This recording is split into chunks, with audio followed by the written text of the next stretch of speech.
In this lab session, I am demonstrating the procedure for the SIM test. The SIM test includes 3 different tests in the same culture medium. S of the SIM test stands for sulfur reduction, I for indole production, and M for motility. So by conducting this test, you will be able to determine 3 different activities of the bacteria, namely whether they can reduce sulfur or not, whether they can produce indole by using the tryptophan in the medium or not, and whether they are motile or not. The SIM test is commonly used to differentiate the members of the family Enterobacteriaceae.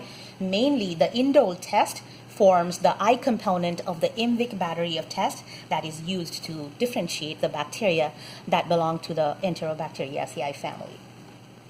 To conduct this test, we use the SIM medium, which is also called SIM deep because it's not a slant, it's a SIM deep. It's a semi-solid medium which allows for bacteria that are motile to move about in the medium. We are going to do a stab inoculation, which I will demonstrate in a few seconds, and we are using inoculating needle and not the inoculating loop because this allows us to stab into the medium. The procedure should be conducted aseptically around the sterile zone. So as you can see, I have the burner going, and I will be doing the inoculations within the sterile zone around the burner. And PPE is required, which includes lab coat, safety goggles, and gloves. We are using 2 bacterial species for the experiment, E. aerogenes or Enterobacter aerogenes on TSA plate and E. coli on TSA plate. Both bacteria belong to the family Enterobacteriaceae, and the test will allow us to differentiate the E. coli from E. aerogenes. To start with, first sterilize your inoculating needle. We're not inoculating the control, so we'll leave the control uninoculated and inoculate the bacteria into the corresponding deeps. Okay, I will start with E. coli. So first sterilize the needle, let it cool down, and transfer the culture. So here, for this experiment, there's no limitation in the amount of bacteria you take. You can take as much as you want. And aseptically, transfer the bacteria by stabbing into the medium. So you want to be as straight as possible. You want the line to be as straight as possible. Stab into the medium. Do not go all the way through. Leave a little bit of space at the bottom. Then take the needle out. Sterilize the needle. And put it away. Just check for the stab line. There's a straight stab line that is formed, and that's where we have inoculated the bacteria. After incubation, we'll see whether the bacteria have moved around out from the stab line or not. Okay, I hope you can see the stab line. Next, we are going to repeat the same procedure for Enterobacter aerogenes. Sterilize the inoculating loop, let it cool down. And you also want to be sure that the inoculating needle is straight. You can easily straighten it with your fingers after letting it cool down.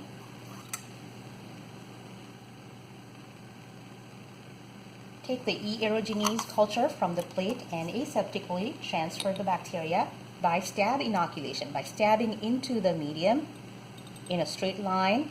Leave a little bit of space at the bottom. So you want to leave a few millimeters at the bottom. You do not want to go all the way through to the bottom. Okay. Here also I can see a straight line. I'm not sure if you can see it on the camera. I think you can see a straight line, right? That is the stab line. Okay, so after inoculation, we'll let the tubes incubate for 24 hours and we'll look at the results after incubation. Just so that I can cover the entire experiment in the same session, I went ahead and inoculated the bacteria, and I have 24-hour cultures of the same bacteria in the same medium. So I'll show you the results after 24 hours of incubation. Let's compare the results of the E. coli inoculation with the SIM.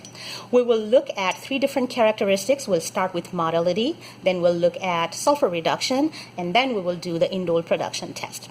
Okay, so for the motility, look at the turbidity of the medium and look for any growth that radiates out from the stab line. The SIM medium control has no turbidity, so this is the control, whereas the turbidity is very, very high in the E. coli inoculation. you cannot really see the stab line because the bacteria have moved around and they have made the medium very, very turbid. So if the entire medium turns turbid, that means that the bacteria have moved out from the stab line, and hence that indicates that the bacteria are motile. Okay, so E. coli is motile. Let's compare the results of E. aerogenes for motility.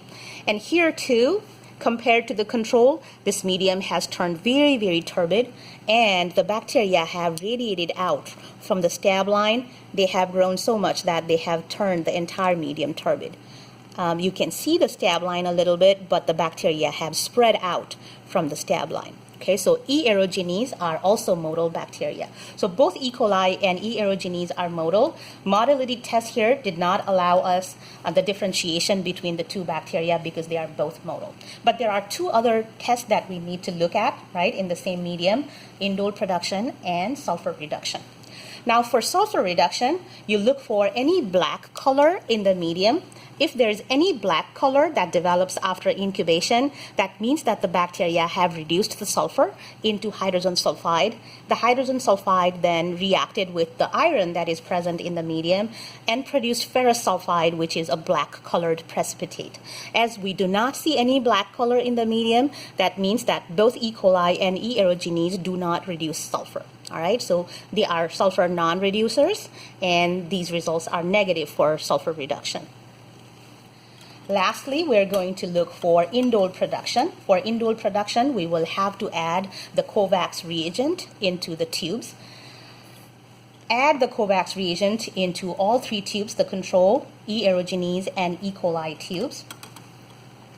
The procedure for adding the reagent is basically you add about 10 drops of the reagent, just enough to cover the entire surface. Okay, so aseptically transfer 10 drops of the Kovacs reagent into the tube.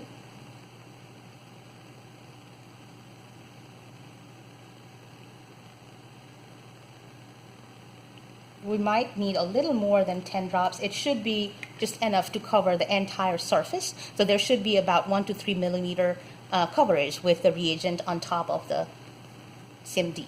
Okay, let it sit for a few seconds and then look for development of red color. If red color develops, that indicates positive result, which means indole has been produced by using the tryptophan in the medium. Okay, so let's go ahead and add the reagent into the bacterial tubes too.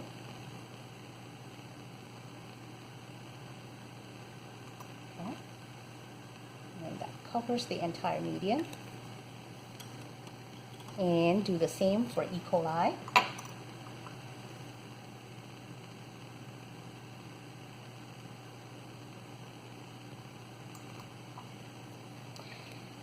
Do not shake it too much. You need to let it sit for a few seconds and then look for the development of a red color. If you see red color at the contact surface, so at the point where the reagent contacts the medium, if you see a red color develop, that indicates a positive result. I can see a red color developing in E. coli, whereas in E. aerogenes, I do not see any red color. This color will become darker with time, but I think you can see on the camera that the color had started to turn red for E. coli, and it had stayed the same color for Enterobacter aerogenes. Compare the color with that of the control. So E. aerogenes looks very similar to the control, whereas in case of E. coli, it has become red. Okay. So the results indicate that Enterobacter aerogenes are negative for indole production. They do not use the tryptophan. They cannot produce the enzyme tryptophanase and convert tryptophan into indole, whereas E. coli are able to produce the enzyme tryptophanase, and they can convert the tryptophan into indole. That indole will then react with the Kovacs reagent, producing a red-colored product, which you can see by the color change.